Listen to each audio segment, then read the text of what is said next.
नमस्कार दोस्तों, stock market studies में फिर से एक बार आपको बहुत-बहुत स्वागत है। तो आज यहाँ पे मैं डिस्कशन करूँगा एक ऐसे कंपनीज़ के बारे में जो आपको मल्टीबैगर रिटर्न देने का कैपेबिलिटी रखते हैं। साथ ही साथ ये एक आईटी सेक्टर से बिलॉन्ग करते हैं।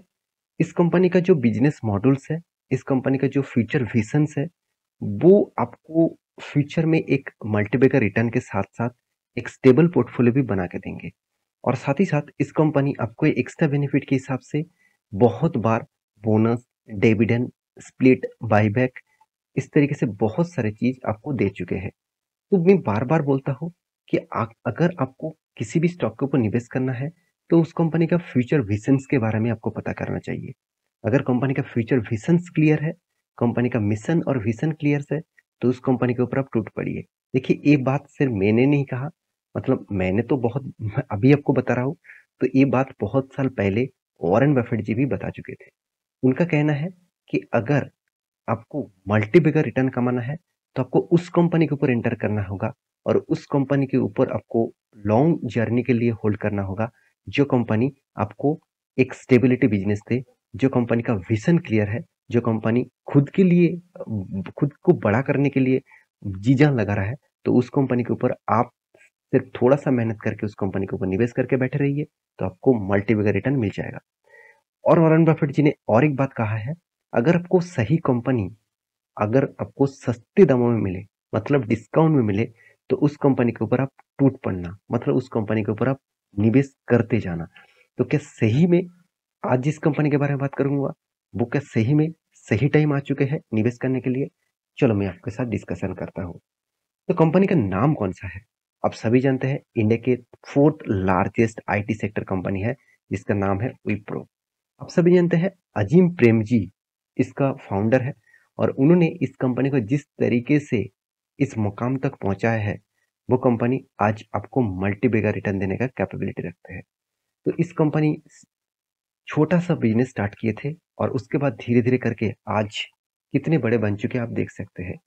Every day Wipro export 2050 hundred से सॉरी 2050 सॉरी 2,50,000 से भी ज्यादा एक्सपोर्ट करते हैं खुद का बिजनेस, और वो भी कहाँ पे? ग्लोबली मार्केट में। Digitally information and build more, यहाँ पे देखिए देख सकते हैं, रिसाइलेंस सब, यहाँ पे देखिए सस्टेनेबल एंड इन मतलब इंक्लूसिव फीचर्स। तो कंपनी के जो स्ट्रेंथ है वो मैं आपको दिखाऊंगा इस कंपनी का बिजनेस मॉडल से। तो एक बार आप वेबसाइट विजिट करना, तब भी आपको बहुत सारा इन्फॉर्मेशन मिल जाएगा। मैं आपको बहुत बार बोल चुका हूँ, कोई भी कंपनी आपको मल्टीबैगर तभी दे सकते हैं जब उस कंपनी का फ्यूचर का विजन आपको पता चले। तो फ्यूचर विजन का आपको कहाँ पे पता चलेगा? आप किसी भी साइट से आपको कंपनी का डेटा चेकआउट कर सकते हैं, कंपनी खुद का ऑफिशियल साइट के ऊपर जाकर चेकआउट कर सकते हैं। तो कंपनी का जो विजन है, कंपनी का मिशन है, वो आपको पता चलेगा कंपनी का प्रोडक्ट में। कंपनी कौन सा इंडस्ट्रीज में कंपनी काम करते हैं, वो सबसे पहले आप देख लीजिए। किसी सेक्टर को कंपनी नहीं छोड़ा, चाहे वो छोटा से लेकर बड़ा तक, कंपनी किसी भी सेक्टर को नहीं छोड़ा। आप ध्यान से देखेंगे तो एरोस्पेस एंड डिफेंस, आप सभी जानते हैं एरोस्पेस एंड डिफेंस के बारे में। तो इस सेक्टर के ऊपर भी कंपनी जी जान लगाकर काम कर रहे हैं। एरोस्पेस एंड डिफेंस इस सेक्टर बहुत स्ट्रांग होते जा रहे हैं इंडिया में। सिर्फ इंडिया में नहीं, बाहर की भी बहुत सारे कंट्रीज के ऊपर company aerospace and research centre के ऊपर काम करते हैं। तो कंपनी का जो सिग्नलिंग डिपार्टमेंट, डिजिटली डिपार्टमेंट, तो इस तरीके से कंपनी का थी मतलब प्रोजेक्ट है। ऑटोमोटिव्स, ये बात मुझे सबसे अच्छा लगा, कंपनी जो ऑटोमोटिव्स के ऊपर काम कर रहा है, वो आपको बहुत स्ट्रेंथ लगेगा। क्योंकि देखिए, आज जितने सारे गाड़ियां चल रहे हैं, ऑटोमेटिव चल रहा है। आज टेस्ला का गाड़ी से लेकर महिंद्रा गाड़ियां तक अगर ऑटो पायलट से चल रहा है, मतलब कोई भी पायलट की जरूरत ही नहीं है। गाड़ी में तो पायलट नहीं होता, कोई भी ड्राइवर की जरूरत नहीं है, ऑटोमेटिकली चलेगा। साथ ही साथ डिजिटली जो फीचर्स है, उसको भी मेंटेन इसी कंपनी करते हैं। साथ ही साथ और भी देखेंगे तो बैंकिंग, जो सबसे ज्यादा अगर इस कंपनी को रेवेन्यू जनरेट होते हैं, वो बैंकिंग सेगमेंट में, बैंकिंग और फाइनेंस सेगमेंट में सबसे ज्यादा रेवेन्यू जनरेट होते हैं। तो बैंकिंग में कंपनी क्या काम करते हैं, वो मैं आपको दिखा दूं, तो आप ध्यान से देखिएगा। और मतलब जो एक्सपर्टीज जो है कंपनी, देखिए क्लाउड सिस्टम के ऊपर, साथ ही साथ फाइनेंशियली सर्विसेज के ऊपर, तो इस तरीके से प्रोजेक्ट के ऊपर कंपनी काम करते हैं। चाहे वो आप देखेंगे तो रिटेल बैंकिंग से लेकर किसी भी private bank, government bank, digitally bank, तो इस तरीके से प्रोजेक्ट के ऊपर कंपनी काम करते हैं। साथ ही साथ कंपनी का और भी बहुत सारे सर्विसेज है बैंकिंग सेक्टर में। तो देखिए आज विप्रो के ऊपर इतना ज़्यादा पिटाई देखने को क्यों मिल रहा है? क्योंकि बैंकिंग सेगमेंट में सबसे ज़्यादा कंपनी काम करते हैं यूएस में। तो यूएस के बैंक्स खुद कोलैप्स हो रहा है। तो इसीलिए बैंकिंग का हालत जहाँ पे खराब है जिस कंट्री के ऊपर, तो उस कंट्री का हालत क्या होगा? तो बुरी तरीके से पिटाई देखने को मिला। तो इसीलिए आईटी सेक्टर को भी बहुत बुरी तरीके से पिटाई देखने को मिला है। और भी देखिए कितने सारे सेगमेंट है, जैसे कैपिटल मार्केट है, यहाँ पे देख सकते हैं कम्युनिकेशंस है, जैसे टेलीकम्युनिकेशन हो गया, तो उसके साथ कंज्यूमर इलेक्ट्रॉनिक्स है, कंज्यूमर साथ ही साथ पैकेज गुड्स है, एजुकेशन सेगमेंट में, इंजीनियरिंग कंस्ट्रक्शन सेगमेंट में, health care, industries and process manufacturing में, इंश्योरेंस में, लाइफ साइंस में, फार्मा सेक्टर में, मेडिकल मीडिया एंड इंफ्रास्ट्रक्चर के ऊपर, इंफॉर्मेशन सर्विसेज के ऊपर, मीडिया सर्विसेज के ऊपर, नेचुरल सोर्सेज के ऊपर, नेटवर्क एंड एज प्रोवाइडर्स के ऊपर, ऑयल एंड गैस। देखिए ऑयल एंड गैस में आप कहेंगे सर ऑयल एंड गैस में कंपनी का क्या काम करते हैं? इसमें कंपनी का क्या काम? देखिए ऑयल एंड गैस में भी कंपनी काम करते हैं। इसमें काम करते हैं, चलो मैं आपको दिखा देता हूँ। देखिए कोई भी ऑयल किसी भी जगह से आपको माइनिंग करना है, उसके ऊपर भी टेक्नोलॉजीज की जरूरत होता है। तो ये भी इस कंपनी प्रोवाइड करते हैं। तो चाहे वो कोई भी सोलर प्रोजेक्ट के ऊपर हो, चाहे वो कोई विंड प्रोजेक्ट के ऊपर हो, ग्रीन एनर्जी क्लीन एनर्जी के ऊपर भी कंपनी काम करते हैं। तो रही बात और कोई कोई कौन सा इंडस्ट्रीज है, आप देखेंगे तो पब्लिक सेक्टर से लेकर रिटेल, सेमीकंडक्टर, ट्रांस यहाँ पे देख सकते हैं ट्रांसपोर्टेशन सर्विसेज, यूटिलिटीज। तो जो जो प्रोडक्ट मार्केट में अवेलेबल है, जो जो प्रोडक्ट मार्केट में डिमांडेबल है, जो फ्यूचर विजन्स के ऊपर ही आपको देखने को मिलेगा, तो उसी प्रोजेक्ट के ऊपर विप्रो टिके हुए हैं। ऐसे नहीं कि विप्रो अकेला है, इस सेक्टर में टीसीएस भी है, इन्फोसिस भी है, एचसीएल टेक है, टेक महिंद्रा है, एलटीटीएस है।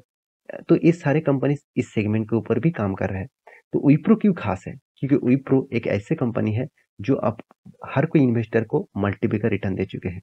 अगर मैं विप्रो के डिटेल्स के बारे में बात करूं, अगर चार्ट पैटर्न आपको दिखा दूं, एक साल में आपको बुरी तरीके से पिटाई देखने को मिलेगा।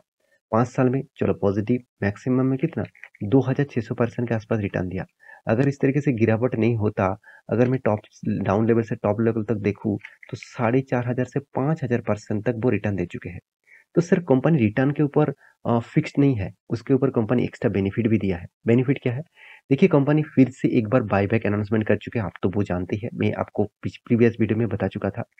तो कंपनी देखिए अभी से 3 बार नहीं 4 बार से लेकर 5 बार ऑलमोस्ट बायबैक दे चुके हैं। फिर से एक बार बायबैक लेके आ रहा है, और इस बार तो बहुत बड़ा बायबैक कंपनी लेके आ रहा है, और बायबैक का जो अमाउंट होगा वो अराउंड 40,000 करोड़ के आसपास। एक बहुत बड़ा बायबैक लेकर आ रहा है। देखिए कंपनी उसी टाइम में बायबैक लेके आते हैं जब स्टॉक के ऊपर गिरावट होता है। क्योंकि आपको लग रहा है कि कंपनी का प्रोमोटर बेवकूफ है, ऐसे बिल्कुल भी नहीं। प्रोमोटर उस टाइम में शेयर को खरीद रहे हैं जिस टाइम कंपनी का शेयर सस्ते में है।